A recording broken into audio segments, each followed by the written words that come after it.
이제 말씀 같이 보겠습니다. 오늘 우리에게 주신 하나님의 말씀은 사무엘상 14장 6절부터 15절까지의 말씀입니다. 사무엘상 14장 6절부터 15절까지의 이 말씀을 가지고 종교인과 신앙인이라는 제목으로 말씀을 전해드릴 건데요. 먼저 본문을 저와 여러분이 같이 읽겠습니다. 준비되셨습니까? 네, 시작. 요나단이 자기의 무기를 든 소년에게 이르되 우리가 이 할례받지 않은 자들에게로 건너가자. 여호와께서 우리를 위하여 일하실까 하노라. 여호와의 구원은 사람이 많고 적음에 달리지 아니하였느니라. 무기를 든 자가 그에게 이르되 당신의 마음에 있는 대로 다 행하여 앞서 가소서. 내가 당신과 마음을 같이하여 따르리이다. 요나단이 이르되 보라, 우리가 그 사람들에게로 건너가서 그들에게 보이리니 그들이 만일 우리에게 이르기를 우리가 너희에게로 가기를 기다리라 하면 우리는 우리가 있는 곳에 가만히 서서 그들에게로 올라가지 말 것이요.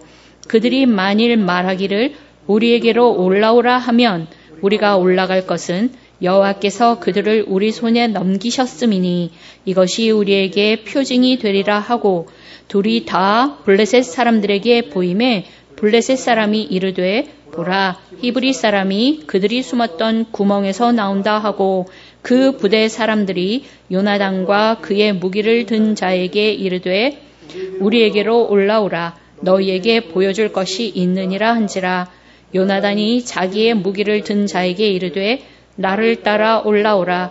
여호와께서 그들을 이스라엘의 손에 넘기셨느니라 하고 요나단이 손발로 기어 올라갔고 그 무기를 든 자도 따랐더라. 블레셋 사람들이 요나단 앞에서 엎드러짐에 무기를 든 자가 따라가며 죽였으니 요나단과 그 무기를 든 자가 반나절가리 땅 안에서 처음으로 쳐 죽인 자가 20명 가량이라. 들에 있는 진영과 모든 백성들이 공포에 떨었고 부대와 노략군들도 떨었으며 땅도 진동하였으니 이는 큰 떨림이었더라. 아멘. 여러분, 종교인과 신앙인의 차이에 대해서 알고 계십니까? 둘 다 비슷해서 그게 그거다라고 생각하기 쉬운데요. 서로 많이 다릅니다. 그래서 제가 인터넷 검색을 통해서 종교인과 신앙인의 뜻을 먼저 찾아봤는데요. AI가 말해주더라고요. 종교인이란 종교를 가진 사람, 신앙인은 특정 종교의 가르침이나 교리를 믿고 따르는 사람을 의미한다. 종교인은 종교를 가진 사람 전체를 포괄하는 반면 신앙인은 종교를 통해 삶의 가치와 의미를 찾는 사람을 의미한다. 종교인과 신앙인이 어떻게 다른지 제가요, 더 알기 쉽고 단순한 예를 하나 들어보려고 합니다. 두 수도사가 나란히 길을 걷고 있는데 갑자기 비가 내리기 시작했습니다. 그러자 한 수도사는 우산도 없는데 비가 오면 어쩌지? 이러면서 짜증을 내며 불평했습니다. 그런데 또 다른 수도사는 하나님께서 비를 내려주시네? 이러면서 반갑게 그 비를 맞으며 웃었습니다. 그러면 이 중에서 누가 종교인이었을까요? 네, 앞사람은 종교인이었고요. 뒷사람은 신앙인이었습니다. 오늘 본문에도 종교인과 신앙인이 나오는데요. 바로 사울과 그의 아들 요나단입니다. 이 시간 우리는 이 두 사람이 하나님 앞에서 어떻게 다른지 알아봄으로써 나는 과연 어떠한지 살펴보는 시간을 가지려 합니다. 오늘 본문인 사무엘상 14장은 지난주에 본 13장에서 이어지는 이야기입니다. 13장에서는 요나단이 블레셋 수비대를 공격함으로써 사울은 하는 수 없이 블레셋과의 전면전을 준비하게 되었는데요. 사무엘이 정한 시간에 오지 않자 사울은 블레셋의 대군이 두려운 나머지 자기가 그냥 제사를 드리고 맙니다. 그래서 뒤늦게 도착한 사무엘로부터 그의 왕위가 길지 못할 것이라는 하나님의 판결을 듣게 됩니다.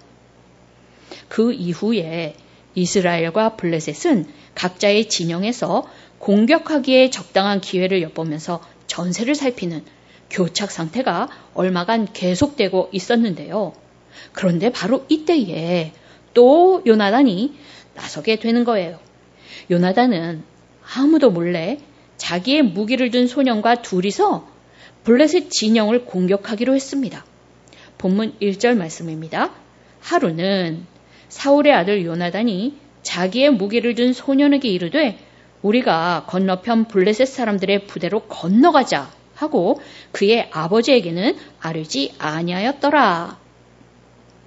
자, 그러면 요나단은 왜 자기 아버지인 사울 왕에게도 알리지 않고 이 일을 실행하려고 한 것일까요?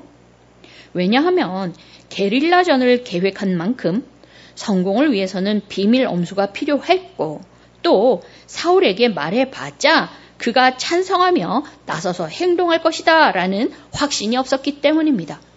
그러니까 요나단은 그때까지 보여줬던 미적지근한 사울왕의 행동을 보고 그냥 자기 혼자 일을 저질러 버린 것입니다. 블레셋을 두려워하는 아버지가 반대할 것이 불을 본 듯 뻔하기 때문이었던 거죠. 그러나 그렇다고 아무도 모르게 블레셋 진영에 자기 무기를 드는 소년과 단 둘이서 쳐들어간다면 그걸 과연 지혜롭다고 할 수 있을까요? 그렇지 않겠죠. 그러나 요나단에게는 그와 같이 무모하게 보이는 용기를 내게 만든 믿는 구석이 하나 있었습니다. 본문 6절 말씀입니다. 요나단이 자기의 무기를 든 소년에게 이르되 우리가 이 할례 받지 않은 자들에게로 건너가자. 여호와께서 우리를 위하여 일하실까 하노라. 여호와의 구원은 사람이 많고 적음에 달리지 아니하였느니라. 그러니까 요나단은 하나님의 뜻이 어디에 있는지 분명하게 알았던 것입니다. 그리고 그 뜻에 맞게 행하려고 한 것입니다. 그렇게 하면 하나님께서 반드시 함께 하시고 승리하게 해주실 것이라 믿었죠. 하나님께서 함께 하신다면 무기나 군사들의 숫자 같은 다른 조건들이 아무리 열악하고 불리하다고 해도 걱정이 없었습니다. 왜냐하면 하나님의 능력과 지혜는 그런 조건들과는 비교할 수도 없을 만큼 강하고 뛰어났기 때문입니다. 이러한 예들은 성경에 많이 나오는데요. 그 중에 유명한 예를 한 가지 들면 사사기 7장에 나오는 기드온과 300용사의 이야기를 들 수 있겠습니다. 그때에도 하나님이 함께 하시자 기드온은 300명의 적은 군사들과 함께 나팔과 횃불을 숨긴 항아리만을 가지고 미디안의 대군을 무찔렀지 않습니까? 그래서 요나단은 그러한 하나님이 함께 하신다면 능히 이길 수 있다라고 생각한 것입니다. 그러나 그렇다고 해서 하나님의 결재도 받지 않고 그냥 막 자기 멋대로 결정하고 행동한 것은 아닙니다. 요나단도 기드온처럼 하나님께 확실한 표징을 구했습니다. 본문 9절과 10절의 말씀입니다. 그들이 만일 우리에게 이르기를 우리가 너희에게로 가기를 기다리라 하면 우리는 우리가 있는 곳에 가만히 서서 그들에게로 올라가지 말 것이요. 그들이 만일 말하기를 우리에게로 올라오라 하면 우리가 올라갈 것은 여호와께서 그들을 우리 손에 넘기셨음이니 이것이 우리에게 표징이 되리라. 그러니까 요나단은 자기가 블레셋 진영의 모습을 드러냈을 때 블레셋이 보이는 반응으로 표징을 삼은 건데요. 블레셋이 너희는 거기 가만히 있어라 라고 하면 그것은 블레셋의 신중한 태도로서 하나님께서 요나단의 작전을 승인하지 않으신 것으로 보았습니다. 그러나 우리에게로 올라오라 라는 대답을 들으면 그것은 블레셋이 지나치게 자신만만해져 있다는 것을 뜻하는 것으로 하나님의 승인이 떨어진 것입니다. 교만은 패망의 선봉이기 때문에 그만큼 블레셋이 교만해져 있다는 것은 그만큼 또 약해져 있다는 뜻이기도 하거든요. 그런데 요나단과 그의 무기를 든 소년이 블레셋의 모습을 드러내자 하나님의 승인이 떨어졌습니다. 12절을 보니 블레셋이 요나단과 그의 무기를 든 자를 조롱하면서 우리에게로 올라오라. 너희에게 보여줄 것이 있느니라 라고 했습니다. 그러니까 얼른 와. 우리가 너한테 진짜 싸움이 뭔지 보여줄게 라고 한 거예요. 그러자 요나단이 찰떡같이 알아듣고는 자기의 무기를 든 자에게 말합니다. 나를 따라 올라오라. 여호와께서 그들을 이스라엘의 손에 넘기셨느니라. 그리고 그 두 사람은 손발로 기어올라서 블레셋 진영으로 갔습니다. 이스라엘과 블레셋 진영 사이에는 미끄럽고 뾰족한 바위들을 경계로 하는 골짜기가 있었는데요. 그런 곳을 손발로 기어서 올라간 거예요. 그래서 아주 위험하기는 했지만 또한 요나단 쪽에 아주 유리하기도 했습니다. 왜냐하면 그 뾰족하고 높은 바위들이 요나단의 위치를 가려주어서 블레셋을 기습 공격할 수 있도록 해주었기 때문인 거죠. 그래서 어떻게 되었을까요? 13절 하반절부터 14절까지의 말씀입니다.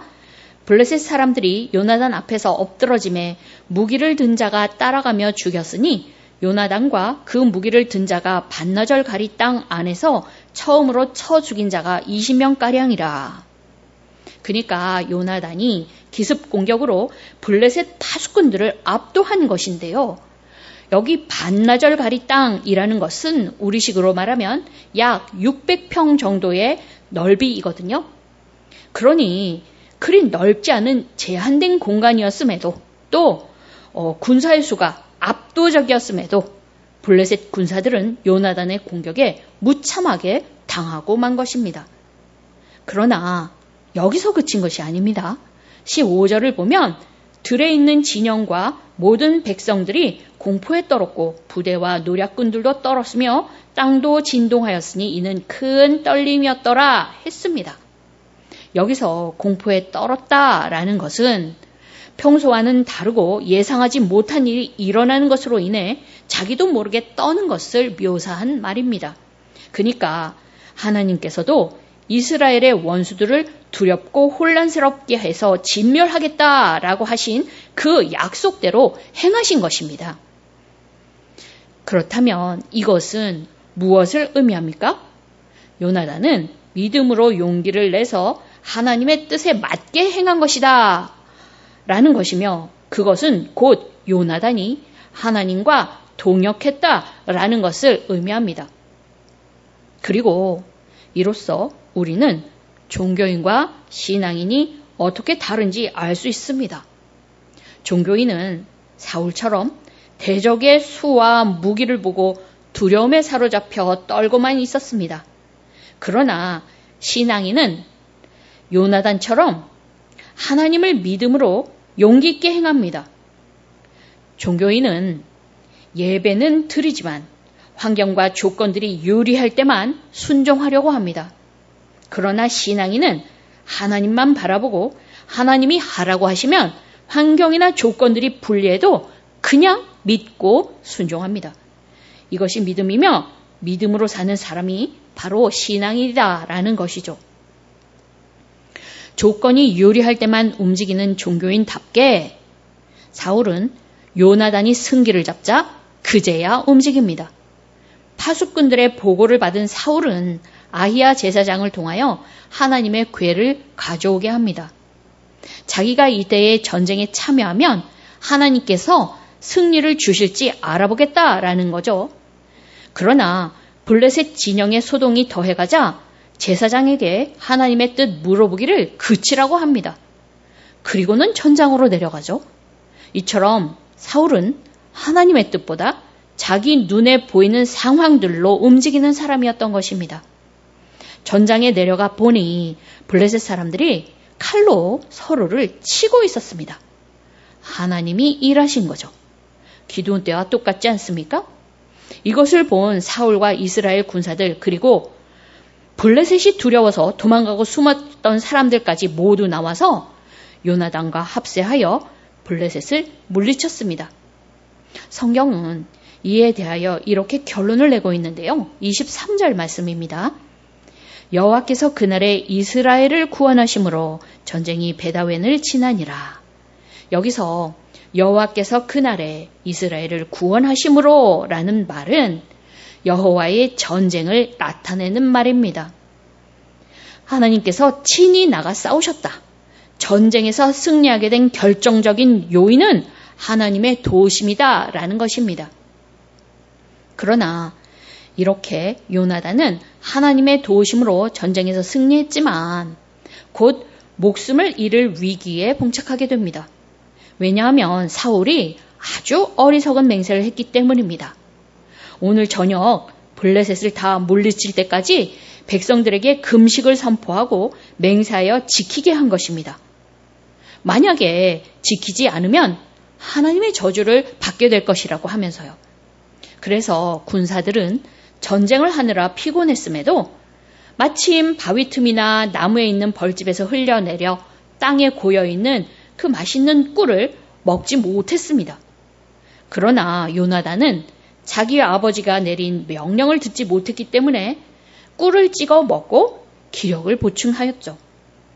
그리고 나서야 뒤늦게 사울의 명령을 전해 듣게 되었습니다. 명령을 전해 들은 요나단은 즉시 아버지 사울 왕의 명령이 매우 어리석었다라며 비판하고 한탄했습니다. 꿀을 조금 찍어 먹은 나도 이렇게 기력을 회복했는데 군사들이 그것을 먹을 수 있었다면 더 큰 승리를 거둘 수 있었겠다는 거죠. 우리는 깊이 생각해 보지 않아도 요나단의 말이 전적으로 옳다는 것을 알 수 있습니다. 사울의 명령이 상식적으로 볼 때 맞지 않기 때문인 거죠. 누가 전쟁하는 군사들에게 금식을 선포합니까? 그것은 곧 전쟁에서 지겠다라는 얘기 아니겠습니까?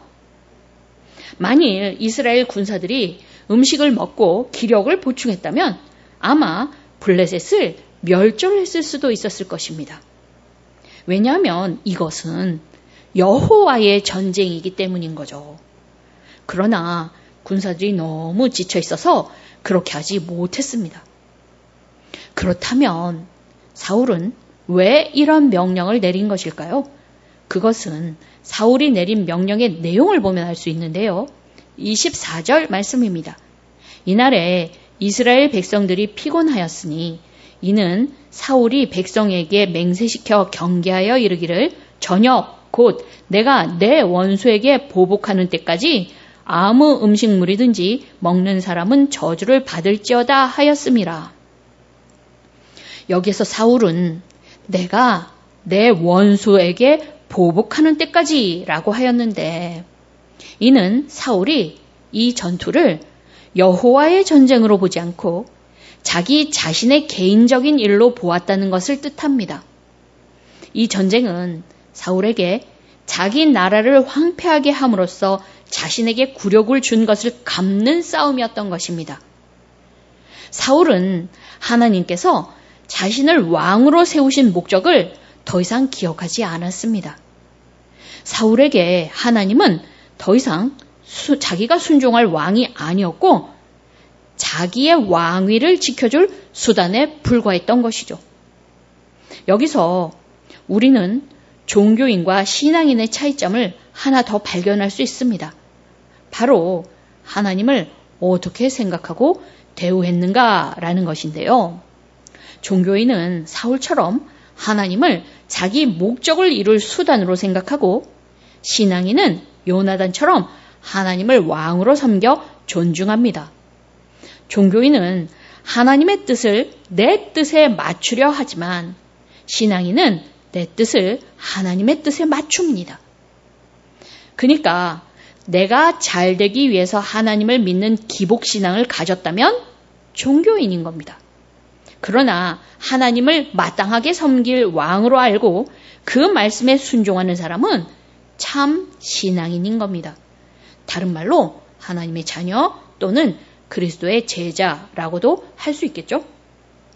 그런데 사울의 어리석은 횡포는 여기서 끝나지 않습니다.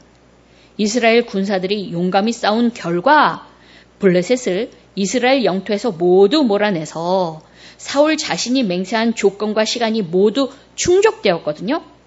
그래서 이젠 금식하지 않아도 되는 상황이 된 겁니다. 그런데 전쟁하느라 너무 허기진 군사들이 블레셋으로부터 탈취한 가축들을 잡아서 이번에 그것들을 핏째로 먹기 시작했습니다. 그런데 이것은 하나님의 율법을 범하는 일이었죠. 사울은 이 소식을 듣고 큰 돌을 가져다 놓고 여기에서 가축을 잡은 후 피를 빼고 먹도록 했습니다. 군사들이 율법을 지킬 수 있도록 한 조치였죠. 이처럼 사울은 언약 기준을 지키는 것에는 빈틈이 없고 아주 꼼꼼합니다. 그러나 사울에게는 정작 있어야 할 것이 없었습니다. 바로 하나님을 향한 마음이었죠. 이런 것을 볼 때 사울은 외적으로 보이는 종교적인 행위에는 철저했지만 하나님을 향한 진실한 마음은 없는, 하나님과 사귐이 없는 외식적인 종교인이었다고 할 수 있습니다. 사울의 이러한 종교인으로서의 면모는 사울의 맹세를 듣지 못하고 행한 요나단을 처형하고자 하는 데서 아주 극단적으로 드러나는데요. 사울은 이제 군사들의 배도 불렀고 했으니 오늘 밤에 블레셋을 추격하여 멸절시키고자 하나님께 여쭈었습니다. 그러나 하나님께서 대답을 하지 않으시는 거예요. 그래서 화가 난 사울은 이렇게 된 원인이 누구에게 있는지 그 사람은 죽을 것이라고 하면서 제비를 뽑았는데 그만 요나단이 당첨되었네요. 43절에는 이에 대한 요나단의 항변이 나오는데요. 나는 알지 못하고 꿀을 조금 먹었을 뿐인데 그로 인하여 죽을 수밖에 없냐는 거죠. 그런데 사울이 자기 아들 요나단의 항변을 듣고 뭐라고 대답하는지 아십니까? 44절입니다. 사울이 이르되 요나단아 네가 반드시 죽으리라. 그렇지 않으면 하나님이 내게 벌을 내리시고 또 내리시기를 원하노라. 와, 엄청 단호하죠. 어찌 보면 사울이 자기 자식이라도 봐주지 않고 다른 백성들과 동등하게 대한다고 해서 강직하고 공정한 사람이로구나 이렇게 생각할 수도 있겠습니다마는 이것은 하나만 알고 둘은 모르는 판단입니다. 사울에게 하나님께서 침묵하시는 가장 큰 이유는 요나단이 아니라 사울 자신에게 있기 때문입니다. 하나님께서는 얼마 전에 사무엘을 통하여 사울을 버리셨다라는 평가를 통보하셨습니다. 그런데도 사울은요, 회개 한마디 없었습니다. 애통하면서 하나님의 은혜를, 하나님의 용서를 간구하지 않았습니다. 그래서 하나님과의 관계가 깨졌습니다. 그러나 사울은 회개하지 않는 자기의 행위가 얼마나 심각한 것인가 깨닫지 못했습니다. 왜냐하면 하나님과의 관계를 중요하게 생각하지 않았기 때문이죠. 그리고 자기의 맹세를 지키지 못한 요나단이 원인이라고 생각했습니다. 어떤 일이 어그러질 때 사울은 그 원인은 언제나 남에게서 찾았던 것입니다. 얼마 전 블레셋 대군을 맞아 자기가 직접 제사를 드린 것도 약속 시간에 늦은 사무엘 탓이고 블레셋 사람이 두려워서 도망친 군사들 탓이라고 하지 않았습니까? 사울은 그렇게 남의 탓을 하면서 자기에게는 한없이 너그러운 사람이었습니다. 굉장히 자기중심적이고 이기적인 사람이었던 거죠. 그러나 다른 사람의 잘못은 절대로 그냥 넘어가지 않았습니다. 이는 자기 아들에게도 마찬가지였습니다. 그러나 요나단은 죽을 정도로 잘못하지 않았습니다. 요나단은 사울의 맹세를 알지 못하고 꿀을 먹은 것이었고 또 이런 경우는 고의가 아니었기 때문에 속건제를 드리면 해결되는 일이었습니다.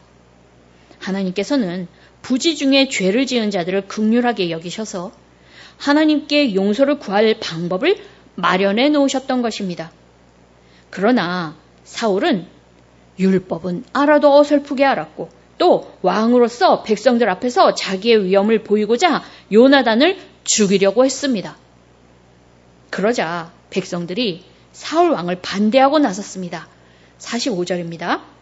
백성이 사울에게 말하되 이스라엘에 이 큰 구원을 이룬 요나단이 죽겠나이까? 결단코 그렇지 아니하니이다. 여호와의 살아계심을 두고 맹세하옵나니 그의 머리털 하나도 땅에 떨어지지 아니할 것은 그가 오늘 하나님과 동역하였음이니이다 하여 백성이 요나단을 구원하여 죽지 않게 하니라. 백성들은요, 알고 있었던 것입니다. 하나님의 뜻에 맞게 행동한 사람은 사울이 아니라 요나단이었다라는 것을요. 백성들은 왕이 내리는 명령이라 어리석은 맹세인 줄 알면서도 그냥 시키는 대로 금식하면서 순종했지만 이번만큼은 그냥 넘어갈 수 없었던 것입니다. 하나님과 동역하여 블레셋으로부터 자신들을 구원한 요나단이 죽는 것을 그냥 보고 있을 수만은 없지 않았겠습니까? 백성들의 눈을 의식하는 사울은요, 얼른 요나단을 죽이려는 자신의 맹세를 철회하고 백성들의 뜻을 받아들였습니다. 그리고 더 이상 블레셋을 추격하지 않고 돌아갔습니다. 그러니까 사울은 블레셋을 더 추격하여 멸할 것인지에 대해서 하나님의 대답 듣기를 포기한 것입니다. 요나단 탓이 아니라면 그 누구 탓일까? 거기에 대해 궁금하지도 않았고요. 블레셋을 멸하는 하나님의 명령도 그에게는 중요하지 않았습니다. 사울에게는 그저 백성들이 자기 의견을 반대했다라는 사실이 충격이었을 뿐이었고 또 자기가 아닌 요나단을 더 따르는 군사들과 함께 전쟁을 할 맛이 안 났겠죠. 여기서 우리는 또 종교인과 신앙인의 차이를 알 수 있는데요. 종교인은 사울같이 자기중심적이어서 모든 것을 자기를 중심으로 생각합니다. 그래서 자기 자신에게는 굉장히 너그럽고 남에게는 굉장히 엄격합니다. 또 늘 남의 탓을 하면서 자기 책임을 피하려고 합니다. 그리고 하나님보다 대중을 더 의식해서 사람들을 더 의식해서 하나님의 말씀은 별 신경을 쓰지 않으면서도 사람들의 말에는 신경 쓰면서 외식을 합니다. 하나님의 영광은 구하지 않고 자기의 영광만을 구합니다. 그래서 사울이 블레셋 쫓기를 그친 것처럼 그런 사람은 자기에게 영광되지 않는 일은 좀처럼 하려고 들지 않습니다. 그러나 신앙인은 이와는 정반대죠. 신앙인은 하나님을 왕으로 섬기기 때문에 스스로의 행위를 돌아보아서 주님의 말씀대로 경건하게 살기 위해서 노력을 하고 또 혹시 죄를 지었을 때는 애통하며 회개합니다. 그러나 다른 사람의 잘못은 관대하게 용서하지요. 또 신앙인은 하나님의 영광을 위해 살기 때문에 사람들의 눈이나 의견과는 상관없이 하나님께서 하라시는 일에 순종합니다. 그러면 지금까지 우리는 사울과 요나단을 통해서 어떤 사람이 종교인이며 또 어떤 사람이 참된 믿음을 가진 신앙인인지 잘 살펴봤는데요. 여러분은 어떠십니까? 여러분은 종교인입니까? 아니면 신앙인입니까? 하나님 앞에서 정직하게 대답해 보시기 바랍니다. 만일 내가 하나님을 왕으로 섬겨서 내 뜻을 하나님의 뜻에 맞추고 있다면 나는 신앙인입니다. 그러나 하나님을 내 영달을 위한 수단으로 삼고 하나님의 뜻을 내 뜻에 맞추려고 한다면 나는 종교인입니다. 만일 내가 세상의 환경과 조건보다 하나님의 말씀을 더 신뢰하여 용감히 행한다면 나는 신앙인입니다. 그러나 하나님이 말씀을 하셨어도 세상이 말하는 환경과 조건이 충족되어야만 움직인다면 나는 종교인입니다. 또 만일 내가 하나님의 영광을 구하여 나 자신이 경건하게 살며 다른 사람을 너그럽게 용서하기 위해서 힘쓴다면 나는 신앙인이지만 내가 내 영광을 구하여 외식하고 뭔가 일이 잘못되었을 때는 늘 다른 사람을 탓하고 내 잘못은 돌아보지 않는다면 나는 종교인입니다.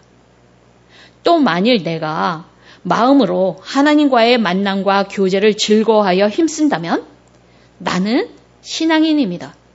그러나 외적으로 보이는 예배나 성경 공부나 교회 봉사 같은 종교 활동에만 힘쓴다면 나는 종교인인 것입니다. 여러분, 우리가 겉으로 보기에는 똑같이 예배하고 똑같이 성경 공부하고 똑같이 봉사하기 때문에 누가 종교인인지 누가 신앙인인지 분별하기 어렵지만은 하나님의 눈에는 다 보입니다. 왜냐하면 하나님은 우리의 중심을 보시는 분이시기 때문입니다. 그러므로 여러분, 이 시간 주님 앞에 정직하게 자신을 돌아보아서 혹여 내게 종교인의 특징이 보인다면 애통하며 돌이키십시오. 그리고 참 마음으로 하나님을 왕으로 섬겨 순종하는 참 신앙인, 하나님께서 기뻐하시는 자녀, 그리스도의 제자가 다 되시기를 예수님의 이름으로 축원합니다. 함께 기도하겠습니다. 하나님 아버지, 이 시간 성령님으로 임하여 주셔서 우리 마음을 정직하게 들여다볼 수 있게 역사하여 주시옵소서. 그리하여 지금까지 사울처럼 주님을 수단 삼고 자기의 영광만을 위하는 어리석은 종교인으로 살아왔다면 마음을 찢으며 애통하며 회개하기 원합니다. 그리고 이제부터는 요나단처럼 오직 주님만을 왕으로 섬기며 주님과 교제하며 내 뜻을 주님의 뜻에 맞추어 환경과 조건이 맞든지 맞지 않든지 오직 주님의 말씀에 믿음으로 순종하며 사는 참된 신앙인 하나님의 자녀 충성된 제자로 살게 하여 주시옵소서. 이 모든 말씀 예수님의 이름으로 기도합니다. 아멘.